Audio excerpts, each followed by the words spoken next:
এখন দাদন মেলালৈকে গ'লোঁ, গৈ পেলাই তাতে আমি সেৱা কৰিলোঁ, কৰি লৈ পেলাই এতিয়া যাত্ৰা আমি আৰম্ভ কৰিছোঁ আৰু না আমিতো এনেও শক্তিশালীভাৱেই যুঁজিম।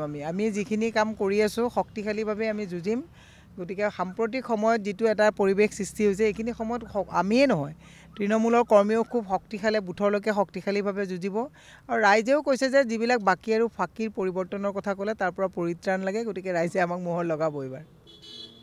প্ৰাৰ্থীটো কোনোবা নহয় কোনোবা এজন থাকিবই, তেওঁ নহ'লেও বেলেগ কোনোবা থাকিব। গতিকে প্ৰতিদ্বন্দ্বিতা যেতিয়া কৰিব সন্মুখত কোন আছে কি পাৰ্টি আছে এইটো মানে কথা নহয়। আমাৰ লক্ষ্যটো হৈছে উদ্দেশ্যটো হৈছে 24ৰ নিৰ্বাচন, ৰাইজক সজাগ কৰিব লাগে। মহিলা সমাজক আজি তাৰিখত আপোনালোকে এটা কথা কওকচোন, ইলেক্ট্ৰল বণ্ডৰ যোগেদি যিমানবিলাক টকা সৰলকি কৰিলে, এতিয়া 1 তাৰিখৰ পৰা 800 বিধ ঔষধৰ দাম বৃদ্ধি কৰাব।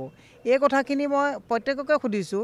এওঁলোকে না খাওঁগা না খানে দুংগা বুলি কৈ গোটেইবিলাক তেওঁলোকে মনে মনে খায়। এতিয়া ৰাইজক যে হাৰাশাস্তি কৰিছে তাৰ উত্তৰবিলাক সেইবিলাক কথা আমি বুজাব নালাগিব নেকি?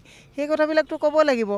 যোৱাবাৰৰ যিগৰাকী বিজেপিৰ সাংসদ এটাও মাত নামাতিলে, মাতে ৰিপৰ্ট কাৰ্ড দিব নোৱাৰিলে। ৰিপৰ্ট কাৰ্ড দিব নোৱাৰাৰ কাৰণে তেওঁলোকে আকৌ নতুন প্ৰাৰ্থী দিবলগীয়া হ'ল। 5জনকৈ সাংসদক কিয় বদলাবলগীয়া হ'ল?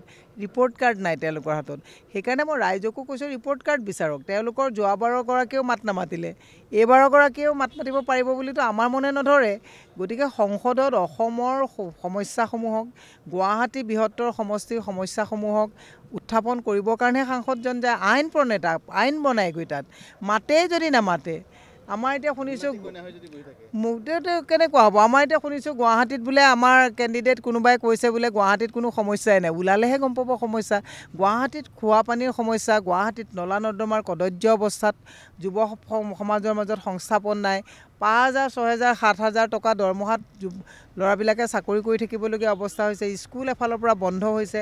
আজি আপুনি ইয়াত যদি আহে দুধনৈকে কওক, পশ্চিম গোৱালপাৰাকে কওক, বকো কওক, ছয়গাঁও কওক, কিমানবিলাক গ্ৰাম্য সমস্যা আছে। এই সমস্যাবিলাক ওলাই আহিলেহে দেখিব। ওলাই নাহি যদি আৰু ঘৰৰ পৰা পাৰ্টি অফিচত গৈ থাকে, কয় কথা যদি নকওঁ বুলি কয়, কথা ক'বলৈতো আপোনাৰ ডাটা লাগিব। কথা ক'বলৈতো ডাটা লাগিব ন? ডাটা নাথাকিলে কথা ক'ৰ পৰা ক'ব? সেইকাৰণে আমি কৈছোঁ যে যদি আমি জয়ী হৈ যাওঁ ডেফিনেটলি অসমক প্ৰতিনিধিত্ব কৰিব পৰাকৈ অসমৰ গুৱাহাটী লোকসভা সমষ্টিটোক তাত সজোৰে আমি উত্থাপন কৰি অসমৰ গুৱাহাটীৰ যিসকল বাসিন্দা তেওঁলোকৰ সমস্যাবিলাক সজোৰে আমি উত্থাপন কৰিবৰ কাৰণে ৰাজনৈতিকভাৱে আমি পদক্ষেপ ল'ম।